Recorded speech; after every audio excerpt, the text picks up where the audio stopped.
બેઠા છો, સાંસદ સાહેબ પણ છે. સાહેબ, આટલો મોટો મારા વિસ્તારમાં કાર્યક્રમ છે. કલેક્ટર સાહેબ, પ્રાંત સાહેબ અને પ્રાયોજનાજી, શર્માજી, હું અહીંનો ધારાસભ્ય છું ભાઈ. મને કેમ કોઈ ફોન બી નહીં કર્યો, પત્રિકા નહીં, જાણ નહીં? ખુલાસો કરો. હું ધારાસભ્ય છું ભાઈ. આ મારું અપમાન નથી, મારી જનતાનું અપમાન છે. આ મારું અપમાન નથી. મને કોઈ કાર્યક્રમનો મોહતાજ નથી. મને પત્રિકામાં નામ આવે, મારી તકતીમાં નામ આવે તો જ ચૈતર વસાવા આવે એવું નથી. ચૈતર વસાવા નામ માટે હું નથી આવતો. મારા જનતાને મારા સરપંચે કીધું કે આટલો મોટો કાર્યક્રમ છે શિક્ષણનો, સાહેબ તમારે આવવું પડશે, એટલે મેં આવ્યો છું. અને કલેક્ટર સાહેબ, તમારી જવાબદારી છે, તમે વહીવટ છો, તમે મને ફોન કરીને જણાવો ને કાર્યક્રમ છે. મંત્રી સાહેબ ગાંધીનગર થી આવે છે, કઈ તકલીફ છે અમારાથી તમને? પ્રાયોજનાજી, શર્માજી, તકલીફ है आपको? તો કેમ ભાઈ તમે અમને જાણ નથી કરતા? કેમ આમંત્રણ નથી આપતા? તમારું વહીવટી તંત્ર હું ધંધા કરે છે ને બધું ખબર છે. હમણાં મોદી સાહેબ આવ્યા હતા, ખર્ચો થાય ભાઈ, 8-10 કરોડ રૂપિયાનો ખર્ચો થાય. તમે દેવ મોગરામાં ડેકોરેશન માટે કલેક્ટર સાહેબ 16 કરોડ રૂપિયાનો અમારા આદિજાતિ બજેટમાં ખર્ચો પાડ્યો છે. તમે ત્યાં મોદી સાહેબના મંડપના સ્ટેજ માટે 15 કરોડના ખર્ચા કર્યા છે. ટોયલેટ, મોબાઈલ ટોયલેટ માટે 2,40,000 નો, 2 કરોડ ને 40 લાખના તમે ખર્ચા પાડ્યા છે. નાસ્તા માટે 2 કરોડ ખર્ચા પાડ્યા છે. તમે ડોમ માટે 2 કરોડ ખર્ચા પાડ્યા, ચા માટે 2 કરોડ ખર્ચા પાડ્યા, બસ માટે 2 કરોડ ને 71 લાખ રૂપિયાનો ખર્ચો પાડ્યો. કેમ? અમે સવાલ પૂછીએ એટલે તમને નડીએ છે?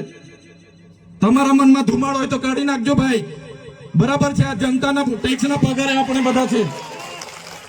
આ જનતાના ટેક્સનો પગાર મને પણ મળે છે, તમને પણ.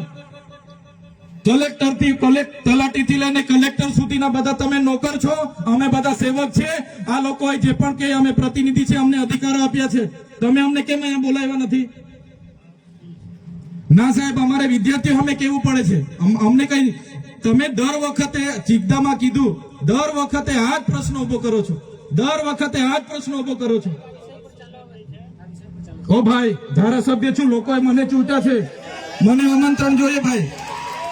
આ કોઈના પૈસાથી આ બિલ્ડિંગ નથી બની, તમારા ઘરના પૈસાથી બની છે. અરે વિષય પર તો મને આમંત્રણ કેમ નથી આપ્યું? મને જાણ કોઈ એક ફોન કેમ નથી કર્યો? કેમ ભાઈ? અમે ધારાસભ્ય ચૂંટાયેલા છે, લોકોએ અમને અધિકાર આપ્યા છે. અમારો અવાજ તમે દબાવવાની વાત કરો છો. અમને કેમ નથી આમંત્રણ આપ્યું? તમે તમારે આમંત્રણ આપવું જોઈએ ને અમને.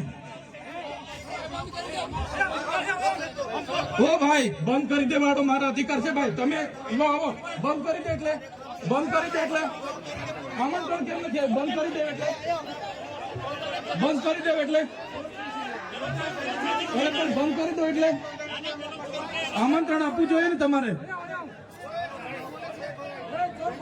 અમને તમે આમંત્રણ કેમ નથી આપ્યું ભાઈ? અમે ચૂંટાયેલા ધારાસભ્ય છે, અમને એક ફોન કોઈનો આવ્યો નથી. કલેક્ટર સાહેબની જવાબદારી છે. આ કોઈના કમલમના પૈસાથી બિલ્ડિંગ નથી બની ભાઈ. કોઈ તો પછી પણ સાહેબ, અમે તમારી રિસ્પેક્ટ કરીએ છીએ સાહેબ, ને દરેક સરકારના કાર્યક્રમમાં હું હાજર રહું છું.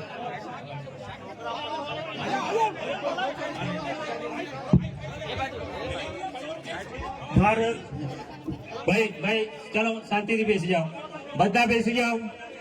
એ ભાઈ, બધા બેસી જાઓ, બધા બેસી જાઓ. ચાલો શાંતિથી બેસી જાઓ ભાઈ, આગળ નહીં, બેસી જાઓ શાંતિથી. ભાઈ ભાઈ,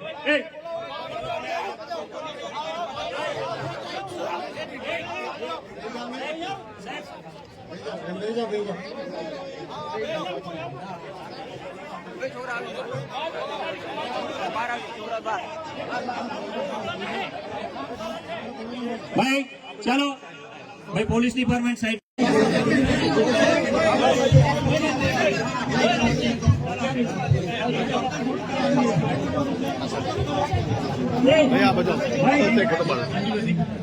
હાલો, આપણે શાંતિ રાખીએ છીએ ભાઈ. આ શિક્ષણ એ બધા માટે જરૂરી છે, અને શિક્ષણનો કાર્યક્રમ છે. આપણે બધા ખૂબ શિક્ષિત છીએ ત્યારે આ સ્ટેજ પર આવ્યા છે.